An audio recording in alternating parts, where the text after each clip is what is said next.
So what is going on, everyone? This is Follow here, and today we're going to talk about the Xbox One reveal and Call of Duty Ghosts because they have both been revealed over at or over in Seattle, Washington, at the Microsoft Xbox One reveal, and I am super pumped because I think that the Xbox One reveal was generally better or overall better than the PlayStation 4 one that Sony did back in February because they actually showed the damn console. And they showed a little bit more of what people actually wanted to see, whereas Sony focused on some more techie kind of stuff, which I don't think was a good idea. But talking about gaming in general, I think they didn't put as much focus on gaming as they should have. They certainly talked about entertainment and TV way too much, in my opinion. And I understand that's kind of the future, where they're heading. You know, they want a lot of people to buy this not only for games, but also for watching TV and TV shows and all sorts of stuff like that, and movies, of course. But I think that the hardcore gaming audience should still be in Microsoft's point of view, kind of, because we are still here and we are still playing games on our Xboxes. And so, talking about some nice features with the Xbox One, we definitely saw that the TV integration is much better done, meaning that you can now actually watch live TV on your Xbox without having to switch through channels on your TV. You can directly do it from your Xbox. And Kinect really comes in handy because you can control the Xbox with your voice super easily. Like, you can tell your Xbox whenever you're playing a game, Xbox watch TV, and it will automatically go to the TV function or live TV function, whatever you want to call it. And that's definitely neat. And you can also use your hands to pretty much close apps or open up apps, you know, browse around through the menus, and that's certainly a nice addition. But I never see myself using that because whenever I play my Xbox, I have my controller in my hand and I usually play games.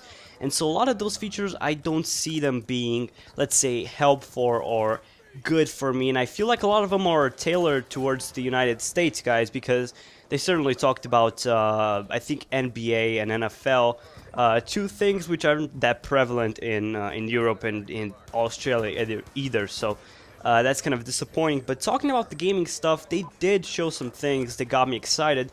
One of those was particularly the cloud gaming stuff. I do see that the cloud gaming stuff is the future, especially with all your game saves being in the cloud. And that's something that the Xbox 360 can do right now, but I hope it's going to be much more integrated, much better. And so, let's say whenever I go to a friend's house, I can just open up my account and get everything much faster than I do right now. All of the save games, all of the profiles, and everything like that. They also refreshed the controller, which looks much better in my opinion right now, and the D-pad is, of course, rethought and revamped because the D-pad on the Xbox 360 controller was definitely not the best. It wasn't the most accurate, and you could easily press a button you didn't actually want to press. And so they fixed that with the Xbox One, and I am glad for that. The console, the way it looks, it's gone for a more industrial design. It looks to be kind of big, although I don't know for sure what the dimensions of the consoles are, or if the console are. But as long as it delivers good graphics and good gameplay quality, I'm not really going to be concerned with the design. It certainly looks okay. It doesn't look like the Xbox 360. I think the 360 looked much better than this one, but I'm still fine with the way it looks. So now talking about the Kinect stuff, I actually do want to say the Kinect is now included in the package. So as far as I've heard, you cannot buy a console without Kinect. And Kinect is obviously going to be better, and it's going to be a huge part of the console. And it's certainly going to be a great thing, but that, I think, will not higher up, but will make the price of the console much higher, and I certainly hope it's going to be priced around $399. I think that's kind of a sweet spot, and you shouldn't, or Xbox and Microsoft shouldn't go over that. That would be a little bit of a high price. But now talking about some other stuff, they also talked, or actually said after the event, that used games might not be able to be played anymore. So let's say you are trying to trade in a game.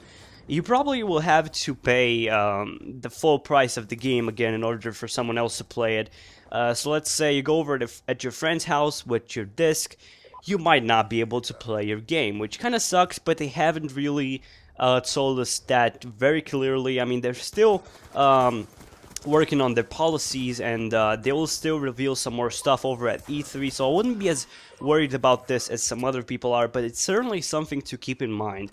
But as a general rule of thumb, I think they will follow Sony when it comes to this. They certainly don't want to make a mistake and make it, or make used games not work on the Xbox when they will work on the PS3 because, or on the PS4, because that will definitely make people upset and wanting to buy the PS4 instead of the Xbox One. So they are intelligent guys. They're not going to screw it up. I think so, and I certainly hope so.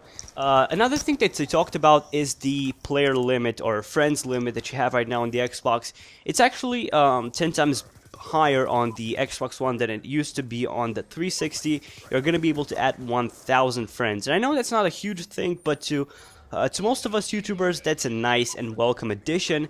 But now talking about Call of Duty Ghosts, I don't know what to say. We've seen some single-player stuff and even some multiplayer stuff. We've definitely seen how the environment will be able to affect some maps in multiplayer, and that's definitely nice, but it's something we've seen in Battlefield for quite some time. For example, knocking down buildings or walls or whatever, and that's cool, but we've seen that before, and we've seen some new techniques like sliding on the ground, and being able to shoot at the same time. Again, nice additions to the game, but it's not something that they should have really talked about, considering that it's something that a lot of games have already featured and already had in their game. So it's not like they invented anything new, but it's still okay. I think that that they want to do something new. I appreciate that, and I think it's welcome. The graphics haven't really impressed me. I'm definitely looking forward to Battlefield 4 when it comes to graphics. I know Call of Duty is not going to be the staple when it comes to that, but the new engine hasn't really wowed me. But anyways, guys, tell me what you think about the event. What do you want to see at E3 from Microsoft? I certainly am excited for more gaming stuff. I feel like they haven't touched on that as much as they should have, because as much as they want the Xbox to be the one entertainment system, they have to focus on gaming as well, because that's what a lot of us here on YouTube are going to be talking about. And if gaming is not going to be a part of the Xbox, then we are definitely going to go with the PS4. So leave a like, guys, share this video with your friends on Facebook and on Twitter, and subscribe to my channel if you are new around here. Favorite the shit out of the video, and I'm super pumped right now, as you can probably tell. So make sure to have an awesome day. Peace out, dudes. Peace. And make sure to eat lots of pancakes and get fat, because fuck it, summer is right around the corner and we don't give a goddamn fuck. That's what I'm telling all my boys from the hood. I'm telling you, boy. Oh yeah, oh Jesus.